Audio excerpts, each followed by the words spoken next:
যখন জুমার দিন আসে, এই জুমার দিনে যদি কোনো ব্যক্তি সকাল সকাল গোসল করে, আর্লি মর্নিং গোসল করে, গোসল করার পরে তার উত্তম পোশাকটা পরিধান করে, আর গোসলটা করে ফরজ গোসলের মতো, আতর সুগন্ধি খুশবু তার সামর্থ্য অনুযায়ী ব্যবহার করে, এরপরে পায়ে হেঁটে হেঁটে মসজিদে আসে, বাহনে চড়ে নয়, পায়ে হেঁটে হেঁটে।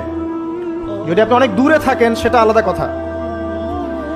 এবং ইমামের কাছাকাছি বসে, মসজিদে আসার পরে যতটুকু সম্ভব হয় সুন্নত পড়ে নিল, নফল পড়ে নিল, এরপর ইমামের কাছাকাছি এসে বসলো। ইমামের খুতবা শ্রবণ করে মনোযোগের সাথে। খুতবা শ্রবণ করার সময় কাউকে কষ্ট দেয় না। কাউকে কষ্ট দেয় না মানে হচ্ছে যে কেউ কথা বললে তাকে এতটুকু বলে না যে তুমি চুপ করো, কোনো কষ্ট দেয় না। ইমামের খুতবা শ্রবণ করে, নামাজ পড়ে ইমামের সাথে। এই ব্যক্তির আমল নামায় নবী সাল্লাল্লাহু আলাইহি ওয়াসাল্লাম বলছেন যে প্রত্যেক পদক্ষেপের বিনিময়ে 1 বছরের নফল নামাজ আর 1 বছরের নফল রোজার নেকি লেখা হয়। জুমার এই সমস্ত নেকি নষ্ট হয়ে যাবে যদি আমরা এখানে আদব রক্ষা করতে না পারি।